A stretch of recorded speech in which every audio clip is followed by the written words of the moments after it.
Bueno, en los últimos meses se está hablando mucho de estos fondos y ETFs equiponderados, estos equal weighted, pues bueno, para una manera diferente de aproximarse a los índices y a la bolsa en general. Ya digo, con mucha curiosidad queríamos traeros este tema a Finet Talks esta semana, en este caso con un invitado muy especial que es Ignasi Viladesau, director de inversiones de MyInvestor. Ignasi, ¿qué tal estás? Muy bien, muchas gracias. Bueno, el motivo de por qué está Ignasi aquí es porque MyInvestor, si no conocéis a esta casa, pues entre todos los productos que tienen uno específico del MyInvestor SP500 equiponderado. Y bueno, pues queríamos traer a Ignasi para ver un poco su visión, como lo primero, explicar primero qué es esto, en qué consiste esto de los equiponderados y por qué tiene sentido para este 2025. Pero antes de empezar con la entrevista, Ignasi, me gustaría saber un poco, pues un poquito más de ti, como hacemos cada semana. ¿Quién es Ignasi Viladesau?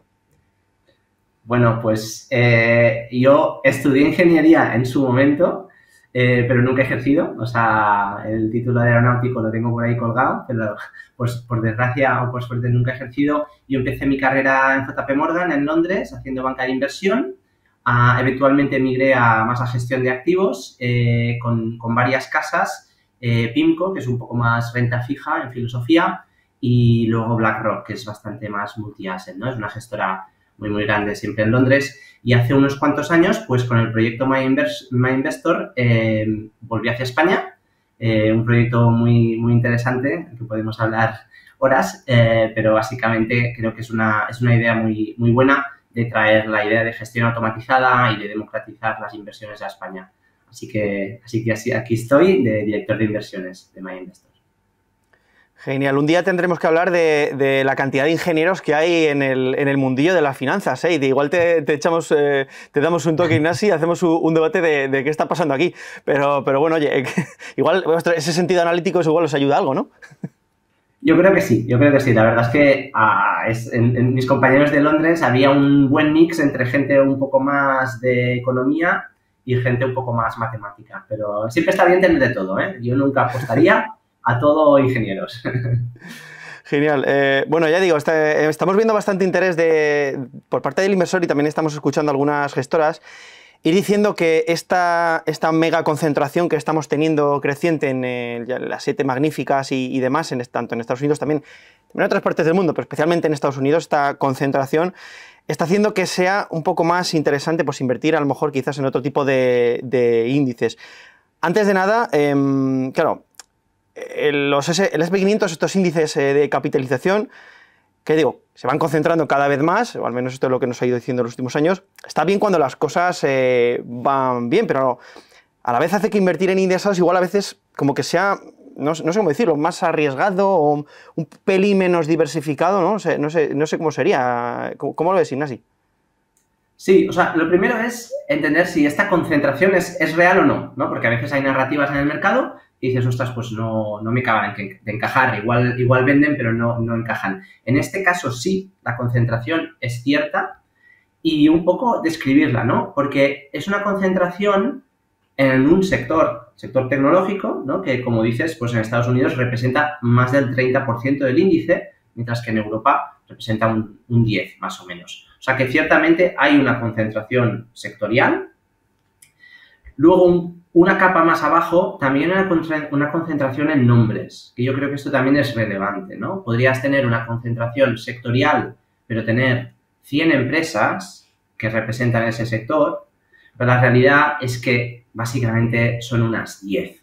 Puedes coger 7, puedes coger 5, puedes coger 15, pero la realidad es que son unos pocos nombres. Entonces, aquí se está produciendo hoy en día, ya desde hace años, como comentas, una doble concentración sectorial y también idiosincrática, ¿no? ¿Qué le pasa si a un nombre en concreto, lunes 27 de enero, Nvidia, pues hay algo que afecta a Nvidia? ¿Qué pasa si me afecta uno de mis grandes 10 nombres de la cartera? Entonces, eso, tenemos una doble concentración real, tanto en sector como en nombres y, en consecuencia, cosas más idiosincráticas. Uh-huh. Claro, para esto en teoría llegaron, para mitigar este riesgo de concentración y demás, estos equiponderados, ya sea ETF, ya sea en el caso de vuestro producto. ¿Puedes explicarnos en qué consiste exactamente esto del equiponderado y cómo se diferencia de los índices pues, clásicos de capitalización? Correcto, pues al final la idea de equiponderar es algo, la idea es bastante sencilla, que es poner la misma cantidad de mi dinero en cada una de las acciones. Entonces, si hay 500 acciones y pongo la misma cantidad, pues dividiendo, ves que pones 0,2% de tu capital en cada una de estas 500 acciones. De modo que tienes todas las mismas acciones que el índice, que el S&P 500, tienes 500 nombres en cartera, pero la cantidad de dinero que has puesto en cada una de ellas es 0,2% de tu patrimonio. Entonces, ¿cómo se distingue esto de un índice tradicional de capitalización bursátil que llaman? Pues los índices tradicionales lo que hacen es poner más dinero en las empresas más grandes en capitalización bursátil, ¿vale? No en ventas, no en beneficios, no en ninguna otra métrica, en una métrica específica, que es capitalización bursátil. Entonces, si tienes Nvidia, Apple, Microsoft, que capitalizan mucho, son muy grandes en bolsa, el índice tradicional te va a poner pues 5, 6, 7% de tu patrimonio en cada uno de estos nombres, ¿no? O sea que, comparando los dos, tienes los mismos nombres, las mismas empresas, pero en distinta proporción. Y en concreto tendrás mucho más, en el índice tradicional tendrás mucho más de las empresas con mayor capitalización bursátil. ¿Cómo se han comportado este tipo de índices equiponderados históricamente respecto a los de capitalización clásicos? Imagino que, por ejemplo, en los últimos años, pues con este boom que hemos tenido de las tecnológicas, igual lo habrán hecho un poco peor, ¿no? No sé si históricamente, dependiendo del ciclo de mercado en el que nos encontremos, no sé si lo hacen peor o mejor. Sí, a ver, la historia reciente, últimos 5 años, ¿no? Si incluimos después de la pandemia, pues en los años en que la bolsa sube mucho, el equiponderado se queda un poco atrás, y en los años en que la bolsa baja, el equiponderado lo hace mejor. Baja también, pero baja menos, ¿vale? Esto es lo que hemos observado en los últimos 5 años. Al final hay que pensar en qué estoy haciendo distinto. Pues estás haciendo distinto dos cosas. Una, a nivel sectorial, en vez de tener un 30 y pico % en tech, tienes la mitad, un 15% en tech. De modo que esto es un punto muy importante. Si uno cree muchísimo en tecnología, el equiponderado pues no es para ti. Este es el primer punto. La otra cosa que haces distinto es que igual no das tanto peso a estas large cap, las empresas que capitalizan muchísimo, las más grandes del mundo, y das más peso a empresas que no son pequeñas, o sea, en España serían muy grandes, pero para Estados Unidos son empresas casi medianas. Entonces, estas son las dos cosas que estás haciendo distinto al equiponderar. Tienes un poco menos de concentración sectorial en tecnología y tienes un poco más de empresas no pequeñas en absoluto, pero igual medianas, en vez de muy grandes. Claro, yo como inversor, si me enfrentara por primera vez a la duda entre si equiponderado o el clásico de toda la vida, diría, a ver, igual no sé si es un poco ir con el caballo un poco más sujeto, ¿no? O sea, claro, pensaría, digo, en realidad los mercados ya reflejan el valor de cada empresa a través de la capitalización, o sea, no debemos esperar que si hay concentración en mercados se reajuste solo y bueno, pues bueno, ir como disfrutando de las rentabilidades de las que realmente están yendo bien. Es lo primero que me daría a pensar a mí. Sí, a ver, es cierto que en el mercado se observa una cierta inercia, lo que llaman momentum, y es un factor que pues, los más sesudos han investigado, que es que hay unos ciertos movimientos que se perpetúan en el tiempo hasta que dejan de perpetuarse, ¿no? Pero antes del crash del 2008, las empresas financieras, los bancos subían y subían, no paraban de subir y luego bajaron. En las .com lo mismo, las tecnológicas subían, ¿no? Y eso puede durar bastantes años. De modo que yo lo que nunca aconsejaría es ponerte corto o ir en contra o diametralmente opuesto a una tendencia, porque estas cosas te pueden llevar por delante a nivel de inversor. De modo que apostar en contra me parece muy, muy arriesgado, porque hay que estar en lo correcto y además en el año correcto, que esto es lo más difícil. Igual tardas 5 años en que tu visión correcta se materialice. O sea, lo primero es no ir en contra de una tendencia, sino, pues igual desviarte un poco, no poner todos tus huevos en la misma tendencia. Eso sí lo veo y eso sí es donde el equiponderado pues ayuda, ¿no? Pero creo que tu pregunta es, bueno, ¿qué hago, no? ¿Me voy al market cap, a la capitalización bursátil o al equiponderado? Pues ahí depende un poco de que tú entiendas los riesgos y estés conforme. Si estás conforme con la apuesta tech, pues entonces yo creo que el de capitalización bursátil te va bien y así no haces nada especial, nada distinto, ¿no? Pero tener un poco del otro, pues te da esta otra exposición al resto de la economía americana. ¿Vale?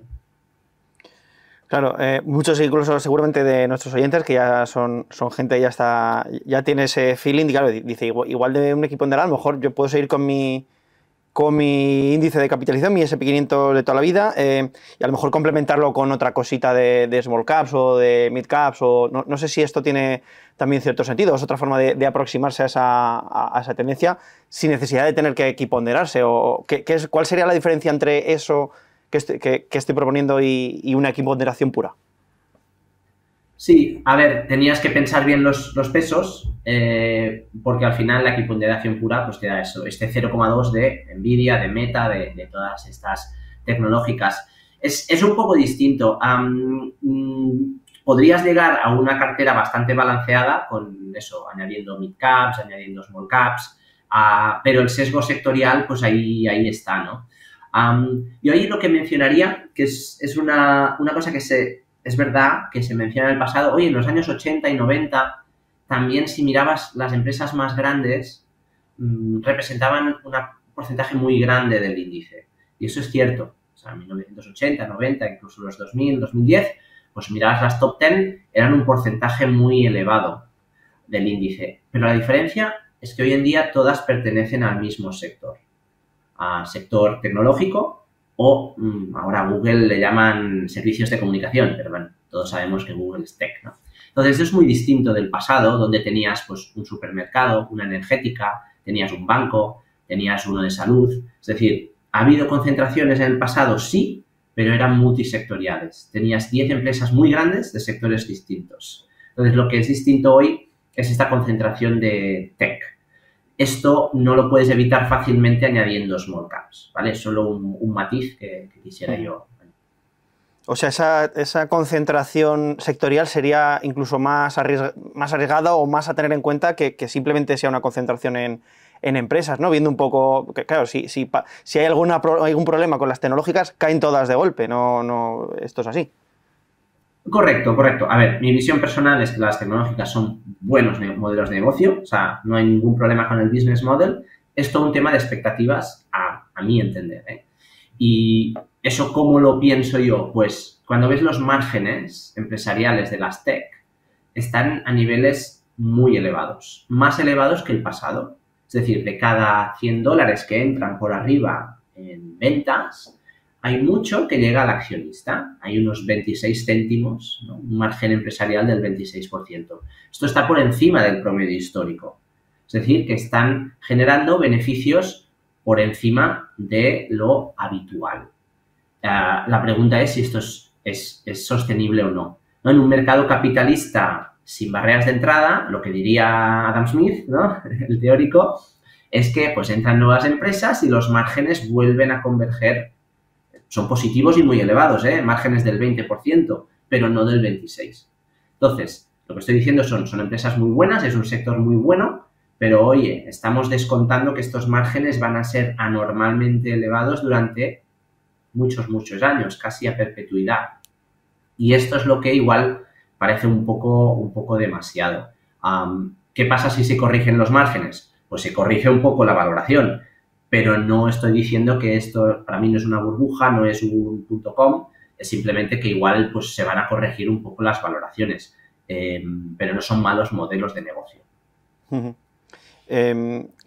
Equiponderarse también implica tener que invertir en empresas más pequeñas que, bueno, en teoría o tradicionalmente, pues tienen algo más de volatilidad. Esto quiere decir que el equiponderado es un poco más arriesgado que el S&P 500, quitando más allá de que es más diversificado, que eso sí que podemos estar todos de acuerdo, pero también te expone más a un tipo de compañías más pequeñas, ¿no? Sí, correcto. En promedio tienes empresas ligeramente más pequeñas, que de nuevo, si esto fuera España, serían empresas muy grandes, pero para ser Estados Unidos son medianas. La más grande de España sería una del S&P 500 de las de abajo casi, ¿no? Sí, exacto. De las que es difícil que la gente por la calle la conozca. Así que es el primer matiz. Tienes razón, pero la verdad es que el mercado americano tiene empresas muy, muy grandes, que son 3 veces el PIB de España. Entonces, claro, pues es otra liga. Pero sí, correcto. Te estás exponiendo a empresas más medianas, primero. Y también, bueno, son empresas, pero la parte, entre comillas, buena es que son empresas con valoraciones más asequibles. Eso, las valoraciones de por sí te van a dar inmediatamente más rentabilidad. No, es decir, comprar caro, pues puede seguir, una cosa cara puede seguir subiendo y ser más cara mañana, esto no hay duda. Pero es verdad que comprar algo un poco más barato puede tener a medio plazo un cierto atractivo, ¿no? Como mínimo, estás comprando algo que no es muy, muy caro. Pero tu punto es muy importante y es relevante. Estás comprando empresas ligeramente más pequeñas que históricamente pues pueden ser más volátiles porque pues, los vaivenes de la economía afectan más a empresas más pequeñas que empresas más grandes. Con este subidón que hemos visto en los 2 últimos años de las grandes tecnológicas, ¿habéis visto, desde MyInvestor, habéis visto más interés en este tipo de estrategias, en este caso en vuestro fondo, en el S&P 500 equiponderado? No sé si estáis viendo más interés ahora precisamente en 2025, que se está girando todo un poco, que ya como que las valoraciones son demasiado extremas. Sí, pues lo curioso es que nuestros clientes, pues ya sea por diversificación o por la razón que sea, pero un poco han anticipado este pequeño bache, ¿no? Por ejemplo, de enero de las tecnológicas, porque los flujos a este producto en concreto equiponderado, ¿no? Un fondo S&P 500 equiponderado, pues los flujos los últimos meses han sido bastante relevantes, mucho más que los años previos. De modo que de algún modo yo creo que hay interés y quizá es no gente que rota, ¿vale? Porque no hemos visto salidas de fondos tecnológicos, sino gente que dice, bueno, yo ya tengo X en mis inversiones tradicionales de capitalización bursátil, los 100 euros extra que tengo, o 1000 o lo que sea, ¿dónde los pongo a trabajar? ¿No? Y entonces yo creo que es gente, o al menos lo que vemos entre nuestros clientes, es que es gente que en vez de poner más en lo que ya tienen, pues ponen un poco en este equiponderado para, digamos, balancear un poco el riesgo. ¿Cómo lo hacéis vosotros con el MyInvestor S&P 500 equiponderado? O sea, ¿cómo funciona por dentro? ¿Cómo lo hacéis? ¿A través de ETFs o cómo sería? Sí, es un producto muy sencillo que lo que hace es comprar ETFs, tanto UCITS como no UCITS. Los UCITS son de legislación europea y los no UCITS son legislación americana, que tienen ciertas ventajas y no son accesibles al inversor minorista en la Unión Europea. Entonces, se compran estos ETFs y es la manera de replicar el índice. Se compran ETFs que sean baratos y a poder ser que sean eficientes en el tratamiento, por ejemplo, de dividendos y otras cosas que pueden afectar a medio o largo plazo la rentabilidad. De modo que es un producto muy sencillo, que hay pues 5, 6, 7 líneas dentro del producto y se compran pues varios ETFs de varias gestoras de varias jurisdicciones para, en última instancia, llegar a replicar este índice. ¿Y qué es lo que aporta respecto, por ejemplo, a comprarse un ETF clásico de Equal Weight de este fondo, para hacernos una idea? Sí, el fondo, lo primero, tiene un trozo que puede acceder ETFs que un minorista no podría comprar, o sea, que están fuera del alcance de un minorista. Esto es un punto. El otro punto es la traspasabilidad. Es decir, el hecho de que pues puedes poner dinero ya sea comprando con euros o traspasando de otro fondo. Eso es la manera de iniciar la inversión y que además, pues a lo largo de los años no tienes que pagar, no tienes que tributar por las plusvalías hasta que no reembolses pues dicho fondo, ¿no? Mientras que un ETF a la que reembolsas tienes que pasar por Hacienda. Se me ocurre, no sé si esto a nivel operativo, discúlpame, igual no sé si me equivoco, ¿no? Pero los equiponderados no tienen como más, podrían tener, al tener que rebalancear entre un poco para mantener siempre todo exactamente igual. Esto no sé si se repercute en los costes o podría tener costes más altos por esa operativa, o es más caro que un índice, o sea, que un ETF tradicional o que un fondo tradicional por capitalización por este hecho o no. Sobre papel uno diría que podría, porque tiene que hacer más rebalanceos, ¿no? O sea, este 0,2 hay unas tolerancias que no las determinamos nosotros, sino que están determinados por el índice. Es decir, se puede ir de 0,2 a 0,23, por decir algo, ¿no? 0,2 me refiero a cuánto de tu patrimonio está en cada acción.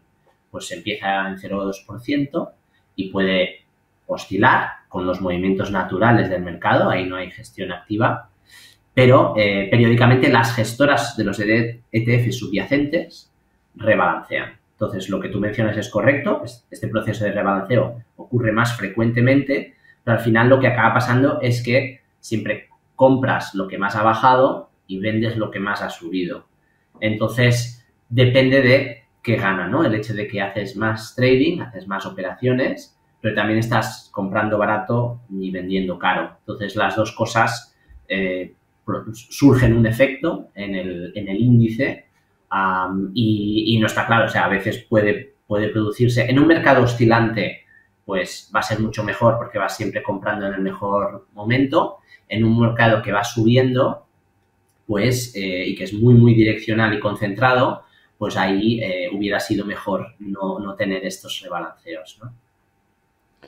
Genial. Esto de los equiponderados, no sé si es cosa de índices así de mercados desarrollados, no sé si, supongo que habrá, del S&P 500 son los más famosos, pero supongo que habrá también de Nasdaq o productos sobre también de los índices mundiales como el MSCI o de Europa, supongo que habrá también en China, no lo sé, aquí ya para esta parte ya sí que me pierdo.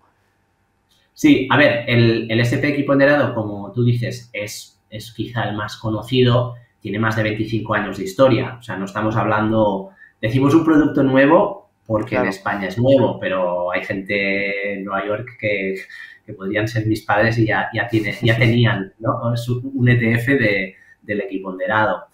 Es decir, es un producto nuevo, pero tiene décadas de historia. Lo que tú mencionas es cierto. En los últimos 5 o 10 años ha habido bastante explosión de índices, un poco de la mano de la explosión de la industria de ETFs, porque un ETF replica un índice, pues ha sido un crecimiento bastante a la par. Y hay muchísimos índices, o sea, hay miles de índices, aunque realmente los más conocidos sean 10, 20, ¿no? El IBEX, el Eurostoxx, tal y cual, estos son los conocidos, pero índices hay para regalar. Es decir, que sí, en general, muchos de los proveedores de índices, como son S&P, MSCI, Russell, FTSE, o sea, hay varios proveedores de índices, pues se han puesto las pilas y han generado bastantes índices equiponderados en distintas regiones, porque han visto un interés. Dicho eso, a nivel de volúmenes, el que suscita más interés es el americano, porque es donde realmente vemos esa concentración más latente y más evidente, ¿no? Un equiponderado aquí en Europa pues estaría bien, tendríamos igual un poco menos de financiero, un poco menos de industrial, un poco más de otras cosas, pero cambiaría muy poco. Al final, donde vayan surgiendo las concentraciones es donde va a surgir siempre la demanda, ¿no?, de estos equiponderados, interpreto. Bueno, Ignasi, tenemos que irnos, te tengo que hacer, eso sí, la última pregunta, la típica de cada semana que hacemos por aquí por Finet Talks. ¿Qué error en el pasado has cometido al invertir, del cual hayas aprendido más? Sí, es llegar demasiado temprano, es tan malo como llegar demasiado tarde. Así. en una idea de inversión, ¿no? Tú puedes tener una idea de inversión y esto es girar la moneda a decir que el market timing es muy, muy, muy, muy, muy complicado. Pero la manera positiva de decirlo es eso, ¿no? Que llegar demasiado temprano es tan malo como llegar tarde. Y, por ejemplo, si recordamos la crisis europea, que realmente empieza en 2010, pero el pico de la crisis no es 2010. O sea, realmente hasta 2012 esto va dando coletazos, ¿no? Entonces, un gestor que identifica una crisis en Grecia, pero no ve el efecto dominó que, ostras, esto se irá a Irlanda, se irá a España, se irá a Italia, puede llegar demasiado pronto y comprar unos bonos, por ejemplo, cuando la prima de riesgo parece atractiva sobre papel, pero es que todavía va a subir mucho más, ¿no? Entonces es un poco esto que a veces llegar demasiado temprano a una idea de inversión puede surgir efecto, pero los clientes a veces no lo van a entender, ¿no? ¿Por qué estás comprando bonos españoles con una prima de riesgo de 400 si se va a ir a 500, ¿no? Ese tipo de cosas son muy difíciles porque nadie tiene la bola de cristal y el market timing es imposible, pero ahí es donde hay que contar muy bien lo que estás haciendo y por qué lo estás haciendo. Y entonces, si el inversor se queda contigo, pues va, lógicamente, a ganar mucho dinero. Y el inversor que se vaya porque ha sido demasiado temprano, pues bueno, pues mala suerte para nosotros y para ellos. Ignacio Viladesau, director de inversiones de MyInvestor, ha sido un placer tenerte por aquí para charlar un poquito de los equiponderados y ver si puede ser una oportunidad para este año. Perfecto, muchas gracias. Y a vosotros, pues ya lo que os decimos cada semana, si nos dejáis un me gusta, lo agradecemos un montón y nos ayudáis muchísimo a seguir con este podcast y difundiendo contenido tan interesante como el que hacemos cada semana por aquí. Un saludo y nos vemos hasta la siguiente semana.